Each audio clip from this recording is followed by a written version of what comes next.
معروف پاکستانی اداکار محمد علی نے مصیبت زدہ شخص کو 50,000 روپے قرض تو دے دیا، لیکن پہلے اس سے 3 روپے مانگ لیے۔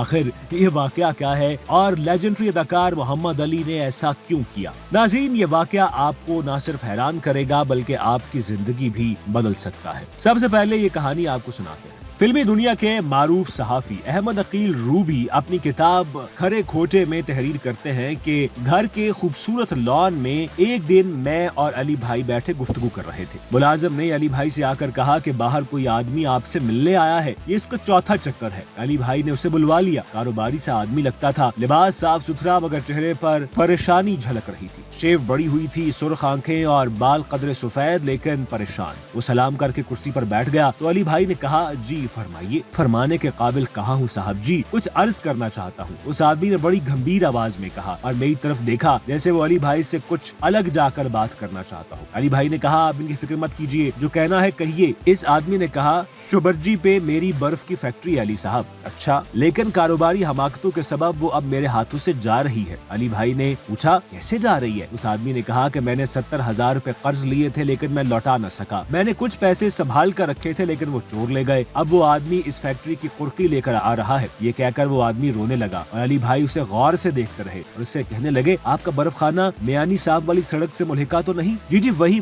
وہ آدمی بولا، علی بھائی میں صاحب اولاد ہوں، اگر یہ فیکٹری چلی گئی تو میرا گھر برباد ہو جائے گا۔ میں مجبور ہو کر آپ کے پاس آیا ہوں، فرمائیے میں کیا کر سکتا ہوں؟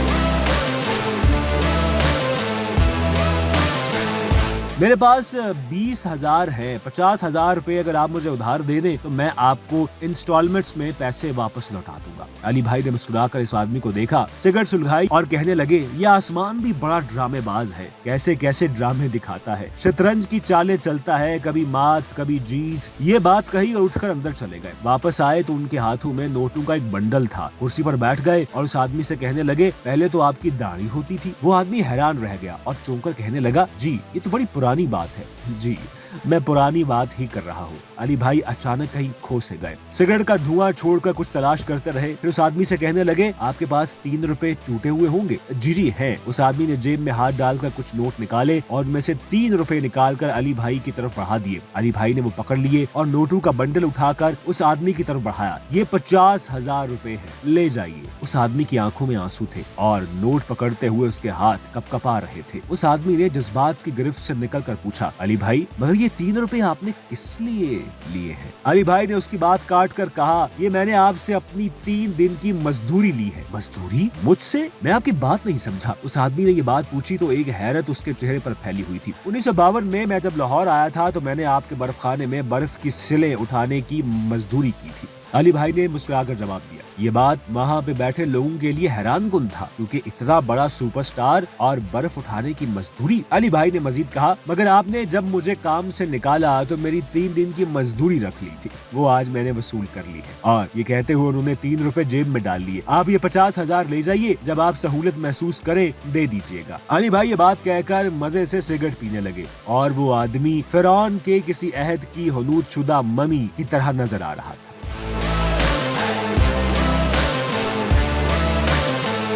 ناظرین، یہ واقعہ آپ نے شاید پہلے نہ سنا ہو، لیکن یہ تاریخ کا ایک ایسا واقعہ ہے جو کہ بہت کچھ سکھا سکتا ہے۔ آپ نے کیا سیکھا آپ ضرور بتائیے گا۔ کچھ بات کرتے ہیں اداکار محمد علی کے حوالے سے۔ معروف اداکار سید محمد علی، جنہیں شہنشاہ جذبات کے لقب سے بھی یاد کیا جاتا ہے، پاکستان فلم انڈسٹری کے سنہرے دور کی جب بھی تاریخ لکھی جائے گی، شہنشاہ جذبات محمد علی کا نام سنہرے حروف میں لکھا جائے گا۔ محمد علی نہ صرف ایک بہت بڑے فنکار اور ایک عظیم انسان بھی تھے، نہ صرف انہوں نے اداکاری میں اپنا نام بنایا بلکہ آج تک ان کے رفائی کاموں کا سلسلہ جاری ہے۔ کہا جاتا تھا کہ جو کوئی ان کے گھر آ جاتا تھا اور علی بھائی کہہ کر مخاطب کرتا تھا، علی بھائی اس کو مایوس نہیں لوٹاتے تھے۔ 19 اپریل 1931 میں بھارت کے شہر رامپور میں پیدا ہوئے اور اس کے بعد ریڈیو حیدرآباد سے باقاعدہ آغاز کیا اور اس کے بعد فلم انڈسٹری پر ایسے چھائے کہ ان کی چھاپ آج تک موجود ہے۔ ان کی شاندار، روبدار، گرجدار آواز اور مکالمے ڈلیور کرنے کا انوکھا انداز آج تک اداکار کاپی کر رہے ہیں۔ انہوں نے سن 1962 میں اپنے فلمی سفر کا آغاز فلم چراغ جلتا رہا سے کیا۔ فلم کا افتتاح کراچی کے نشاط سینما میں مادر ملت محترمہ فاطمہ جناح نے اپنے ہاتھوں سے کیا۔ فلم زیادہ کامیاب تو نہ ہو سکی، مگر محمد علی کی اداکاری اور مکالمے بولنے کے انداز نے دوسرے فلم سازوں اور ہدایت کاروں کو ضرور متوجہ کر لیا، اور جلد ہی ان کا شمار ملک کے معروف فلمی اداکاروں میں کیا جانے لگا۔ محمد علی اور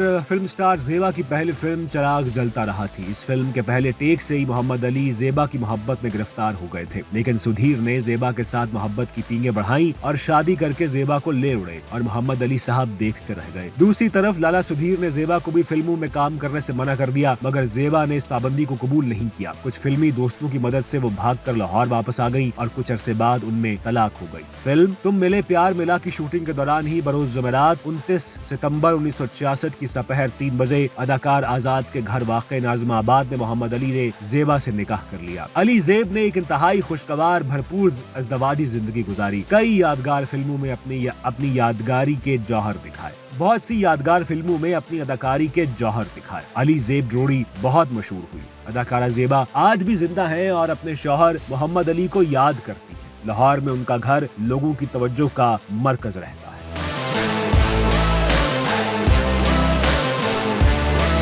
یوں تو محمد علی نے کبھی سیاست میں حصہ نہیں لیا، مگر ان کے ذوالفقار علی بھٹو کے ساتھ اچھے خاصے دوستانہ تعلقات تھے۔ 1974 میں مسلم سربراہی کانفرنس میں شرکت کے لیے آئے ہوئے سلطان قابوس اور شاہ فیصل شہید نے علی زیب ہاؤس میں ہی قیام کیا تھا۔ اسی دوران فلسطین آزادی کے رہنما یاسر عرفات مرحوم نے بھی محمد علی سے ملنے کی خواہش کی تھی، اور مسقط عمان کے سلطان قابوس نے انہیں غیر سرکاری سفیر کی حیثیت سے تعریفی شیلڈ پیش کی۔ ایران کے شہنشاہ نے پہلوی ایوارڈ دیا۔ اس طرح عالمی سطح پر محمد علی کو مقبولیت حاصل رہی۔ پاکستان میں ہر سربراہ حکومت سے ان کے اچھے اور قریبی تعلقات قائم رہے۔ بھٹو کی حمایت کرنے پر 1977 میں جنرل ضیاء الحق کے دور حکومت میں انہیں جیل بھی کاٹنی پڑی۔ تاہم حالات ٹھیک ہونے کے بعد جنرل ضیاء الحق سے محمد علی کے اچھے اور قریبی تعلقات ہو گئے۔ وہ ضیاء الحق کے ساتھ 1983 میں بھارت کے دورے پر بھی گئے۔ نواز شریف سے ان کے بہت قریبی تعلقات رہے اور وہ ان کے ایڈوائزر بھی رہے۔ محمد علی کو اسی طرح ہمیشہ قومی سطح پر اولیت دی جاتی رہی۔ محمد علی نے 277 فلموں میں کام کیا، جن میں 248 Urdu, 17 Punjabi, 8 Pashto, 2 double version Indian, 1 Bengali, 28 فلموں میں بطور مہمان اداکار اور 1 ڈاکیومنٹری فلم میں بھی کام کیا۔ حکومت وقت کی جانب سے انہیں مختلف اعزازات سے بھی نوازا گیا۔ تمغہ امتیاز سمیت بے شمار ایوارڈز اور اعزازات ان کے نام ہیں۔ ناظرین، اداکار کتنا ہی بڑا کیوں نہ ہو، اگر وہ انسان اچھا نہیں ہے تو ان کی اداکاری لوگوں کو امپریس نہیں کر سکتی۔ لیکن محمد علی عرف علی بھائی ایک ایسی شخصیت تھے کہ جو بھی انہیں یاد کرتا ہے انہیں سلوٹ پیش کرتا ہے، سلام پیش کرتا ہے۔ آپ نے ویڈیو کے آغاز میں واقعے سے اندازہ تو لگا لیا ہوگا کہ علی بھائی کا شمار ان انسانوں میں نہیں ہوتا تھا کہ اگر ان کے ساتھ کوئی برا کرے تو وہ بھی اس کے ساتھ برا ہی کرے، بلکہ وہ اس کی زندگی بدل سکتے تھے۔ اس واقعے نے شاید آپ کی زندگی بھی بدل دی ہو۔ کامنٹ سیکشن میں اپنی آراء سے ضرور آگاہ